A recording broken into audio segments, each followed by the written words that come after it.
여러분 안녕하십니까?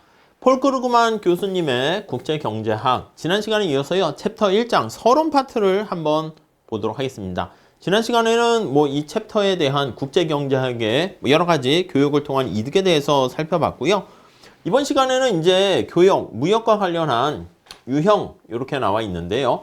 이거는 누가 누구에게 무엇을 판매하는가 그걸 나타냅니다. 여러분 우리가 거기 보시면 5페이지 첫 번째 줄에 나와 있는 것처럼 국제무역의 이론이 실제로 관찰되는 현실을 설명할 수 없다면, 그러니까 이 무역과 관련한 이론의 현실 설명력, 이게 되게 중요한 거예요. 경제학에서는. 특히 국제경제학 관련해서는 이러한 현실을 잘 설명하는 이론이 의미가 있고요. 현실을 잘 설명하지 못한다라고 하면은 그 이론은 의미가 없어지게 됩니다. 그래서 우선 국제무역과 관련한 유형은 자, 누가 무엇을 누구에게 팔 것인가 이거와 관련됩니다. 근데 거기 보시면 첫 번째는 여기 나와 있는 기후와 자원의 차이가 가장 기본적인 거 아니겠습니까? 우리가 브라질이 커피를 수출하고 사우디가 석유를 수출한다? 이거는 그냥 당연한 거 아니겠습니까? 여기 나와 있는 석유와 커피가 많으니까 그렇지. 근데 우리가 이 유형을 분석을 하는데 아니 왜 일본은 자동차를 수출하고 미국은 비행기를 수출하는가? 이거는 아니 애당초 땅속에 일본 땅속에 자동차가 많이 있어서 되는 건 아니잖아요. 그래서 왜 어떤 나라는 자동차를 수출하고 어떤 나라는 비행기를 수출하는가? 이거에 대한 얘기는요. 기후와 자원도 의미가 있지만 우리가 차차 얘기할 겁니다. 어떤 노동의 생산성, 이게 중요하다. 이렇게 얘기합니다. 또한 자본과 노동, 토지의 상대적인 공급이 얼마나 풍부한가 이런 걸 통해 가지고 이 나라는 이러한 어떤 상품에 대해서 좀 상대적으로 비교 우위가 있구나. 그러니까 비교 우위가 있으니까 수출하면 되겠구나. 그런 얘기들을 할 수가 있게 된다는 것입니다. 자, 그래서 이런 걸 설명하는 게 우리가 리카르도의 비교 우위론 이렇게 얘기를 하면서 또 거기 보시면 5페이지 한 중간에 보시면은요. 20세기 들어서게 되면서 이렇게 자본과 노동의 어떤 상대적인 공급과 관련한 핵쇼울린 정리나 이런 것들 얘기할 겁니다. 더 나아가서 자원의 상대적인 공급이 얼마나 풍부한가, 공급되는가, 그리고 서로 다른 자원의 생산에 사용된 이러한 생산 요소의 상대적인 집약도라고 표현을 합니다. 자원의 집약도. 네, 요거에 의해서 어떤 나라가 여기 왜 수출을 해야 되지? 그거를 살펴보게 됩니다. 더 나아가서는요. 밑에서 두 번째 일부 국제경제학자들은요. 국제무역의 유형을 결정하는데 여기서 이렇게 가다가 또 최근에는 규모의 경제 이런 것들도 중요하다는 거지. 규모의 경제라든가 차별화 등등등 이런 것들 해서 무역의 어떤 유형을 살펴보는 분석 모형 이론이 발전된다. 이렇게 보시면 되겠습니다. 7장과 8장에서 얘기하겠다. 이렇게 있죠. 자, 근데 앞에서 본 것처럼 밑에 무역을 얼마나 해야 되는가 이거에 대한 얘기를 할 때 무조건 교역을 많이 하면 좋아 보이긴 하는데 앞에서 말씀드린 피해를 보는 사람들이 있다고 그러지 않았습니까? 그래서 원래는 소득 재분배를 적절하게 해서 피해 본 사람들의 희생을 좀 세이브 시켜줘야 되는데 그렇지 못한 경우가 있어. 그래서 그 사람들은 무역, 자유무역에 대해서 반대하기도 합니다. 그래서 여러 가지 무역의 장벽을 쌓기도 하는데 대표적인 게 관세. 관세라는 것은 수입과 수출에 대해서 텍스를 부과하는 것이죠. 수입품에 대해서. 그리고 할당, 양적인 수량 통제를 하기도 합니다. 이건 이제 가격 통제라고 볼 수 있겠고. 그리고 국내 수출 생산자에게 좀 수출을 촉진할 수 있도록 이렇게 보조금을 지급하기도 한다라고 보시면 될 것 같습니다. 이렇게 다양한 규제와 관련한 무역 정책에 대해서도 얘기를 할 거예요. 자, 이런 정책을 하게 되면은 여러 가지 비용과 편익이 발생합니다. 원래는 거기 보시면은요. 자, 두 번째 단락 볼게요. 그 무역을 얼마나 하는가의 두 번째 단락에 보시면 예전에는 거기 나와 있는 것처럼 무역을 확대하기 위해서 뭐 가트 이런 것들이 있었고요. 1990년대는 너무 뭐 옛날 거까지 갈 건 아니니까 90년대 이때는 거기 보시면 무역 장벽을 제거하려는 교역 장벽이죠. 무역 장벽을 제거하려는 시도가 많이 있었습니다. 그래서 우리가 세계는 평평하다 그리고 세계화 뭐 글로벌라이제이션 많이 들어보셨을 겁니다. 그래서 밑에 90년대 전반에 자유무역 협정에 대한 여러 가지 노력이 있었고요. 미국과 뭐 거기 나와 있는 멕시코, 캐나다 간의 북미 자유무역 협정, 나프타라고 하죠. 나프타라든가 아니면 전 세계 국가의 어떤 세계 무역 기구 WTO라고 하죠. 우루과이 라운드 뭐 이렇게 해가지고 무역 장벽을 제거하려는 노력을 했습니다. 근데 이런 것들을 뭐라 그런다? 이런 것들을 우리가 세계화 이렇게 얘기하죠.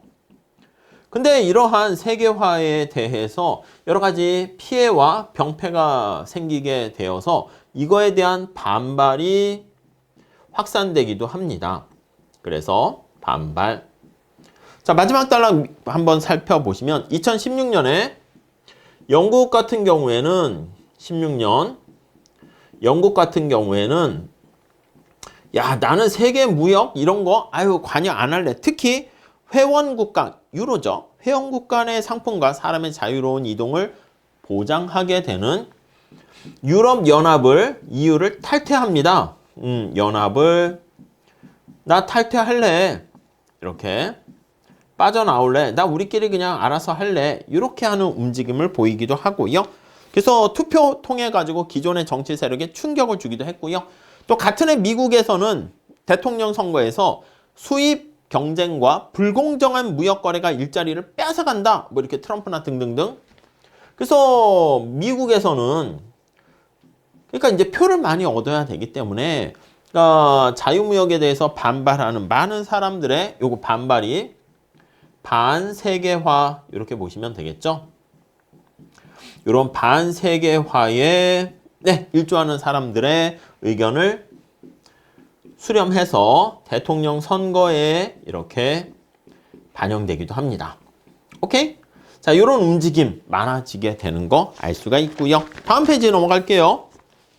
그래서 이러한 이제 세계화에 반대하는 사람들의 주장을 보호무역주의다. 이렇게 얘기를 합니다. 그래서 6페이지 가보시면 세 번째 줄 보실까요? 현재 보호무역주의적인 그런 주장. 이것도 역사적으로 오래되었습니다. 그래서 이 책에서 한 4분의 1 정도를 보호무역주의에 대해서 할당한다. 이렇게 나와 있습니다. 그래서 그게 바로 이거야. 관세라든가 수입 할당이라든가 수출 보조금 이런 정책이 어떤 영향을 미치는가. 그걸 살펴보겠다라고 보시면 되겠습니다. 자, 그래서 이렇게 무역을 제한을 하게 되면 문제는 뭐냐면 다른 나라도 당연히 무역 제한을 하고 무역 장벽을 쌓고 문을 닫아버리게 되면은 그에 따라서 발생하는 비용은 앞에서 본 것처럼 무역을 통한 이득, 그걸 다 날리게 될 수가 있겠죠.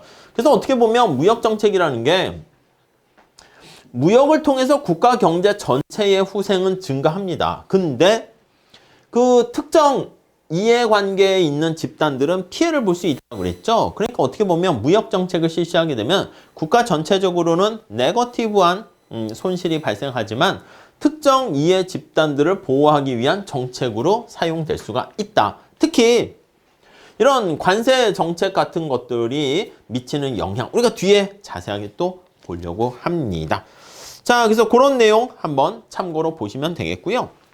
그리고 이게 꼭 재화가 거래되는 것뿐만 아니라 주식이나 채권 같은 것도 국가 간의 거래의 대상이 될 수 있습니다. 이런 위험 자산을 교환하게 되면 어떤 소득의 변동성을 분산 투자하는 포트폴리오를 통한 분산 투자하는 효과를 볼 수가 있게 되는 거야. 만약에 우리 뒤에 보겠지만 멕시코 같은 나라에서 자산이라든가 이런 것들이 불안해. 멕시코 국가 자체가 불안합니다. 그러면 미국 주식과 미국 채권을 보유하게 되면 자신의 어떤 자산의 가치, 소득의 가치를 좀 안정화시킬 수 있다라고 보시면 되겠죠. 그리고 국제금융 관련해서요. 국가 간의 교역을 하게 되면 그 이면에는 화폐가 교환되는 게 수반된다라는 것을 우리가 알 수가 있습니다. 뭐 그 정도 정리하시면 되겠고요. 그 다음 국제수지는요. 네, 우선 첫 번째 줄에 나와 있는 것처럼 1998년 중국과 한국 같은 경우는 1998년 중국과 한국 같은 경우에는 무역 흑자를 기록하게 됩니다. 한국은 400억 달러의 무역 흑자를 기록하게 돼요. 아니, 어느 나라가 무역 흑자가 있으면 다른 나라는 무역 적자에 직면하게 되는 거 알 수가 있겠습니다. 중국의 경우 무역 흑자를 누리게 되는 거? 뭐 그건 그럴 수 있어. 그래서 미국 같은 경우는 두 번째 줄 보시면은요. 다른 국가들로부터 규정을 어긴다라는 불만. 야, 중국 너 말이야. 무역할 때 공정하게 하는 거 아닌 거 아니야? 이렇게. 자, 근데 무역 흑자를 기록하는 게 중국한테는 뭐 좋을 수 있고 한국에서도 좋을 수 있는데 거기 보시면 반드시 그런가? 그게 아닐 수 있다는 것입니다. 차차 우리가 보긴 할 텐데요. 한국 같은 경우에 거기 보시면은요. 무역 수지와 관련한 흑자는 경제 위기와 금융 위기로 인해 강요된. 그러니까 우리나라가 97년도에 IMF 외환 위기를 겪지 않겠습니까? 97년 IMF 이런 외환 위기를 겪게 돼서 이 달러가 이제 부족해진 거야, 외환이. 그러다 보니까 환율을 안정적으로 유지하기가 힘들어지게 되면서 IMF야 돈 좀 빌려줘 하다 보니까 그냥 빌려주지 않지. 우리가 돈을 빌리게 되면은 돈을 빌려주는 애들 입장에서는 주체 입장에서는 야, 우리 돈을 반드시 네가 갚아야 되는 거 이게 보장돼? 하니까 그냥 하지 않고 한국에 여러 가지 요구 조건이 있는 거야. 요구 조건. 야, 너네 말이야. 너무 비대해졌어. 등등등. 괜찮은 알짜 기업 팔어. 이렇게 해가지고 무역 흑자가 이루어진 것이기 때문에 그러니까 경상수지 무역 흑자가 이루어졌다 그 자체가 좋은 게 아니라 왜 흑자가 됐는데 그 이유까지 원인까지 또 봐야 됩니다. 오케이? 그러니까 항상 좋은 건 아니라는 겁니다. 자, 아무튼 그래서 거기 보니까 경제 위기와 금융 위기로 인해서 강요로 인해서 무역 흑자가 발생하게 되었고 그래서 한국인들은 이런 무역 흑자에 대해서 매우 분개했다 이렇게 번역을 하고 있네요. 자, 이러한 모든 여러 가지 내용들이 전부 다 거기 보시면 국제 수지에 반영됩니다. 그게 밸런스 오브 페이먼트 이렇게 표현하는 것이죠.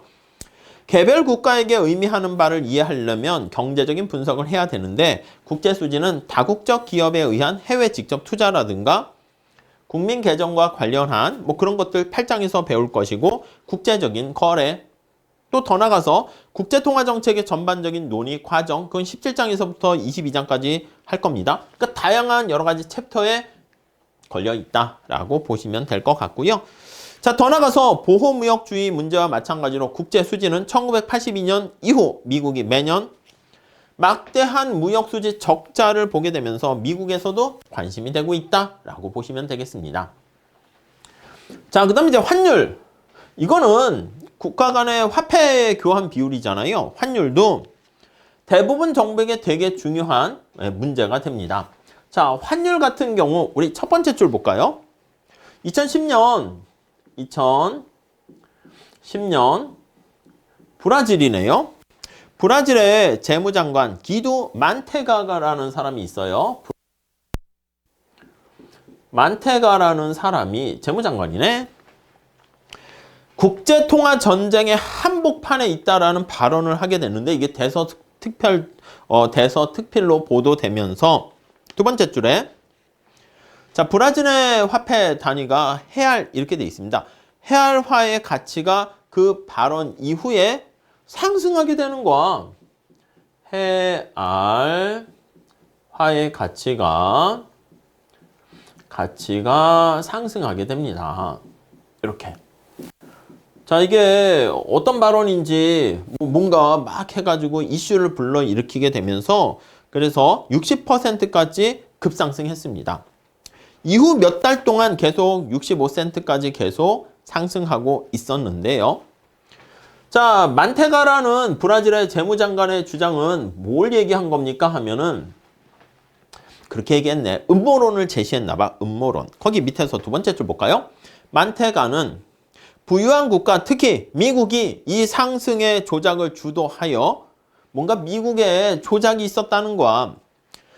브라질의 수출을 좀 이렇게 억제하기 위해서 거기 나와 있는 것처럼 수출업자들에게 큰 충격을 주었다고 막 비난을 하게 되는 것입니다. 근데 이게 이 상승하게 된 그거로 인해 가지고 이게 브라질의 화폐 가치가 상승하면 브라질이 생산한 물건의 가격이 비싸지게 되니까 수출이 잘 안 돼. 그래서 브라질 입장에서 이거 수출하기 되게 힘들어지네. 그렇게 되는 것이죠. 근데 이제 이게 단기적으로는 그런 일이 발생했는데 7페이지로 가보시면 이렇게 올라갔다가 다시 시간이 지나면서 다시 내려가게 되더라. 이런 것들을 알 수가 있습니다. 7페이지 첫 번째 줄 다시 60센트에서 45센트로 내려가게 됩니다.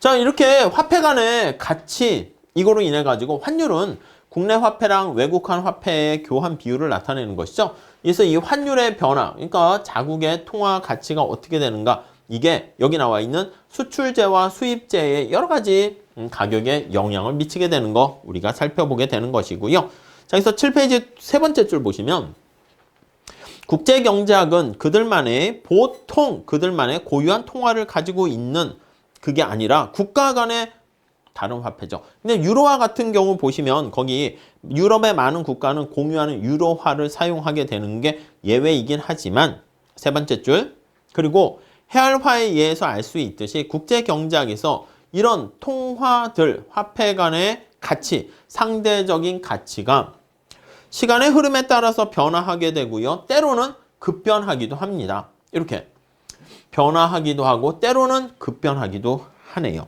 예전에는요. 화폐에 대한 가치가 두 나라의 화폐 가치가 이렇게 교환 비율이 고정돼 있었기도 해요. 그래서 거기 두 번째 단락에 보시면 최근에 변화했다는 것이지. 자, 1차 세계대전 이후에는 달러라든가 원화라든가 등등 많은 화폐 가치가 거기 보시면 금에 고정되어 있습니다. 이 금본위 제도라고 보시면 되겠고 그 다음에 2차 세계대전 때쯤에 거기 보시면은 이후에는 자, 한 세대 동안 대부분의 통화 가치는 미국의 금에 대해서 고정되어 있고 달러에 대해서 고정되어 있고 근데 달러로 고정시키기가 이제 쉽지 않게 되면서 환율을 고정하는 시스템이 바뀌게 되죠. 이거는 뭐야 이거는? 이게 고정환율 제도라고 하잖아. 그래서 우리가 고정환율 제도였었는데 자, 이게 이제 변화하게 되는 것이지. 그래서 이걸 유지하기 힘들게 되면서 자, 거기 보시면 대안적인 환율 제도, 통화 동맹 등등등 뿐만 아니라 변동 환율 제도로 이행하게 됩니다. 그래서 변동 환율 제도. 여기서는요, 여러분 내용 같은 건 없어요. 없고 그냥 챕터 1장에서는 이러이러한 내용들이 국제경제학에서 주요한 이슈와 토픽, 쟁점 사항들이다 라는 것을 그냥 보여주고 있습니다. 그래서 이러한 내용은 18장 고정환율제도 설명할 것이고 19장에서 대안적인 환율제도, 역사적인 성과 이런 것들 21장에서는 통화동맹 같은 통화지역의 경제에 대해서 다룰 것이고 환율이 시시각각 변하는 변동환율제도는 14장에서 17장에서 14장부터 17장 사이에 우리가 보게 될 것이다. 이런 얘기들 하고 있습니다. 오케이? 그런 것들만 보시죠. 자, 국제경제는 정책에 대한 국가 간의 조정, 공조 이런 것들도 되게 중요하다. 이렇게 얘기했습니다. 첫 번째 줄에 보시면 국제경제는 자유롭게 경제 정책을 선택할 수 있는 주권 국가들로 구성되어 있는데 불행히도 통합된 세계 경제에서는요. 어떤 한 국가의 경제 정책이 어떤 한 나라의 경제 정책이 다른 나라에 또 영향을 미치게 되는 경우가 되게 많이 있습니다. 그래서 거기 보시면 얘가 나와 있어요. 자, 1990년 독일하고 동서독이 통일됐습니다.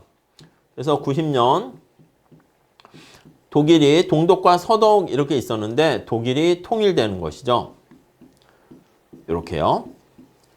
자, 그렇게 되면서 재통일, 동서독의 재통일로 인해서 발생하는 인플레이션을 억제하기 위해서 중앙은행에서는 독일의 인플레이션 우려에 따라서 네, 독일의 중앙은행 분데스방크라고 나와 있네요. 이자율을 올리게 됩니다.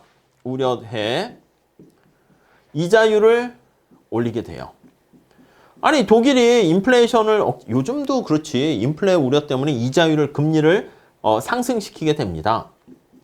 근데 이게 독일의 인플레를 억제하는 그러니까 독일은 이 통일되기 전 또 예전부터 이렇게 하이퍼 인플레이션이라 해가지고 인플레이션에 대해서 굉장히 막 치를 떠는 그에 대한 위험을 알고 있었습니다.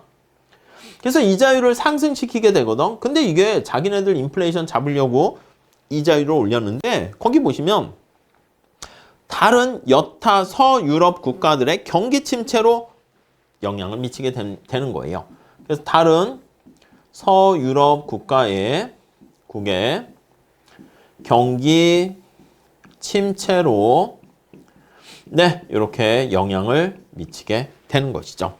야기하게 되는 것이죠. 자, 그래서 국가 간의 정책 목표의 차이가 보통 이해상충을 발생시키게 되고요. 서로 정책을 잘 조정하지 못하면, 공조를 하지 못하면 그로 인해 가지고 손실을 보게 됩니다. 근데 알다시피 세계 정부라는 게 따로 있지 않잖아요. 그렇기 때문에 다른 국가들의 국제 무역과 통화 정책을 조화롭게 하는 거 이것도 되게 중요하죠.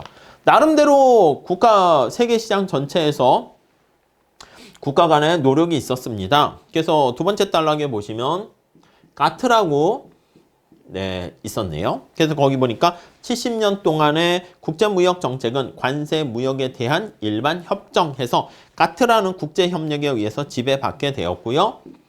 또 WTO, 그래서 1994년 이후에 새로운 무역과 관련한 질서를 만들게 됩니다. WTO를 중심으로 해서 뭐 국제협정을, 세계협정을 위반하는 게 아닐까? 그런 것들을 보긴 합니다. 근데 뭐 파워가 힘이 그렇게 있진 않죠.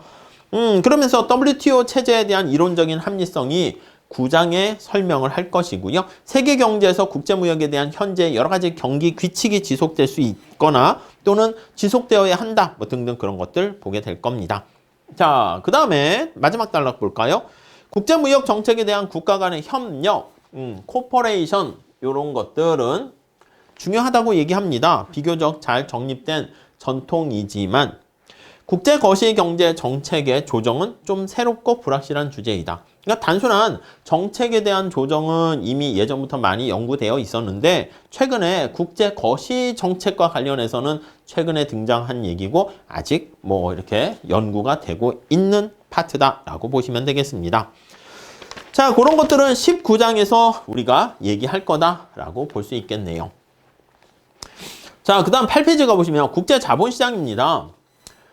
첫 번째 줄에 2007년 미국의 주택담보대출 2007년 서프란 모기지가 발생하게 되는 거죠. 대규모의 주택담보대출을 막 해주는 주택담보대출 수익에 대한 청구 권리라고 합니다. 이걸 매입한 투자자들이 집값이 하락하게 되니까 주택가격의 하락으로 그러니까 사실은 엄청나게 대출 받아가지고 영끌한 사람들이 집값이 하락하게 되니까 이자를 갚지 못하는 거, 원금도 갚지 못하고 그래서 주택담보대출 채무 불이행이 발생하게 되고요. 채무 불이행이 발생하게 되고 근데 이러한 채무 불이행은 거기 보시면은 이걸 빌려줬던 은행한테까지도 영향을 미치게 됩니다. 그래서 금융기관이 소유하고 있었기 때문에 네 번째 줄 보시면 주택의 파산은 이게 은행의 위기로까지도 이렇게 영향을 미치게 되는 것이죠. 자, 근데 은행의 위기에서 그냥 끝나는 미국 얘기인데 미국의 은행 위기로 끝나는 게 아니라 다른 나라 유럽의 은행 역시 거기 나와 있는 첫 번째 줄 주택담보대출 증권 이거를 구입했기 때문에 은행의 위기가 유럽까지 이렇게 파급되는 모습을 보이게 됩니다. 오케이? 이해 가세요? 네. 그래서 미국 은행만의 위기가 아니었다는 것이죠.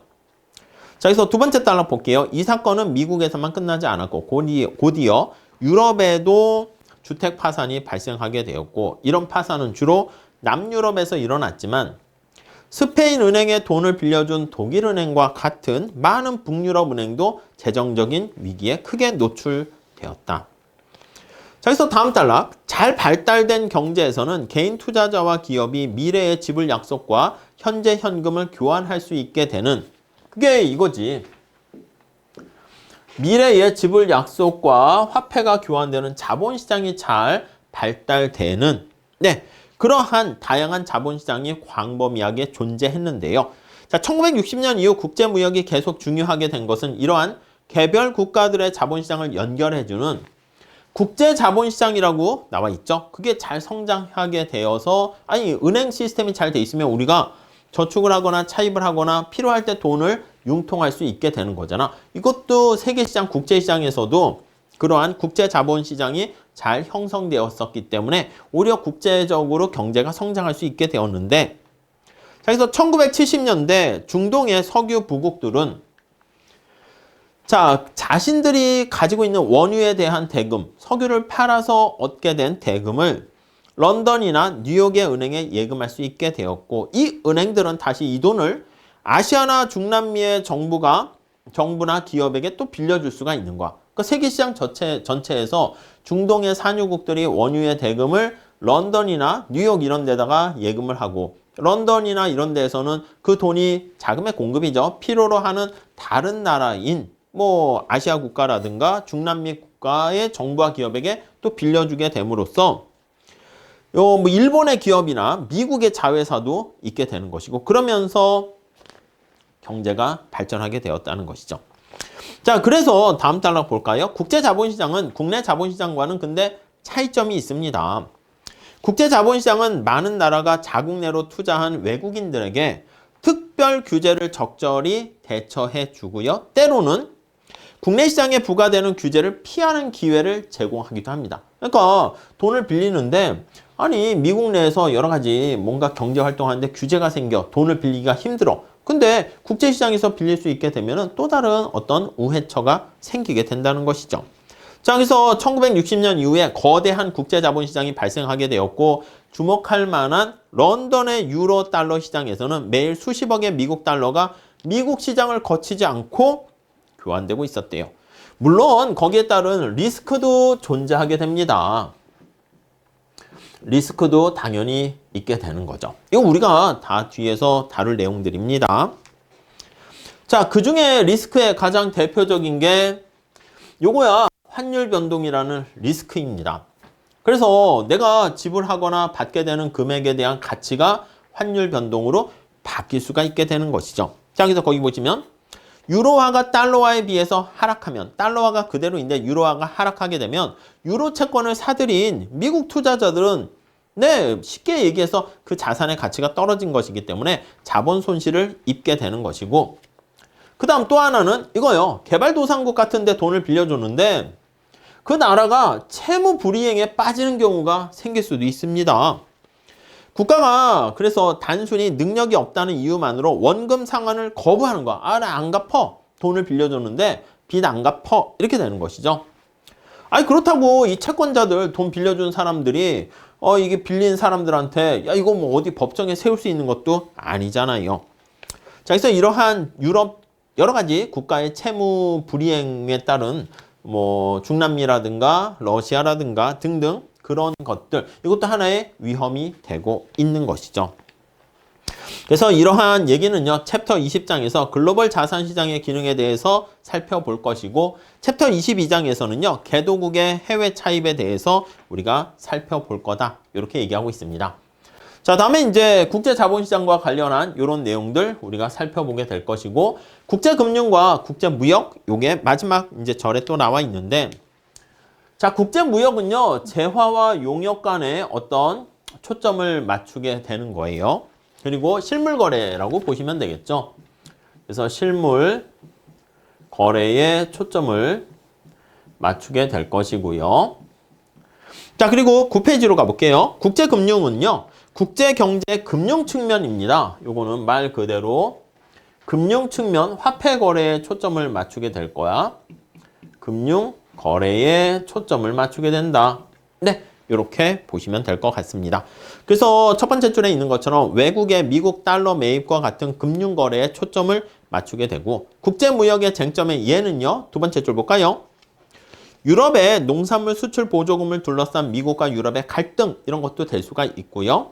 국제 금융의 쟁점의 대표적인 예로는요.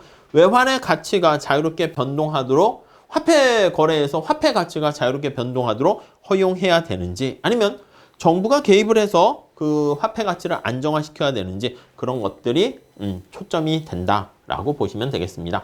자, 그런데 최근에는 거기에도 나와 있듯이 국제무역과 국제금융과 이게 경계가 허물어지고 있어요. 단순하게 구별하기가 쉽지 않게 되어 있고요. 우리 책에서는요. 마지막 줄 볼까요?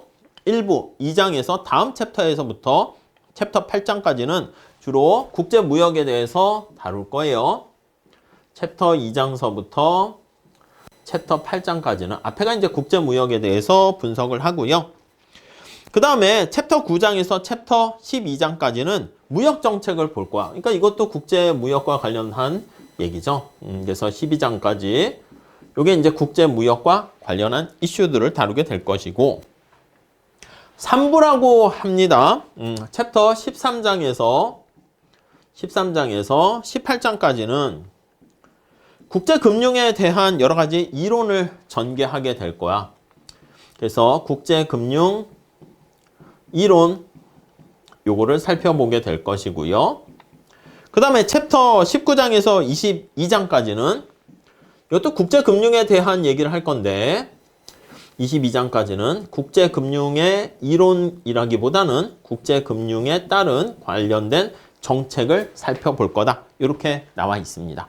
자, 여기서 우리가 챕터 1장은요. 그냥 사실 뭐 별 얘기는 없습니다. 국제경제학이라는 게 왜 중요하게 되는가 그리고 국제경제가 무역의 이익을 통한 측면뿐만 아니라 세계경제 전체에서 굉장히 중요한 핫 이슈, 관심이 되고 있다는 것을 얘기하면서 이 책에서는 전반부에서는 국제무역에 초점을 맞춰서 살펴보게 될 것이고 그리고 후반부에서는 국제금융에 대해서 얘기를 하고 살펴볼 것이다. 뭐 그런 내용들 생각하시면 될 것 같습니다. 자, 구체적인 얘기는요. 챕터 2장서부터 우리 차근차근 살펴볼 테니까 수업을 잘 따라오시게 되면은 이 책의 내용이 굉장히 그래도 최신 내용과 알찬 내용들로 구성되어 있거든요. 아마 여러분들이 국제경제 관련된 국제적인 시각을 이해하는데 많은 도움이 되지 않을까 생각해 봅니다. 자, 다음 시간에 챕터 2장에서 계속 공부하도록 하겠습니다. 감사합니다.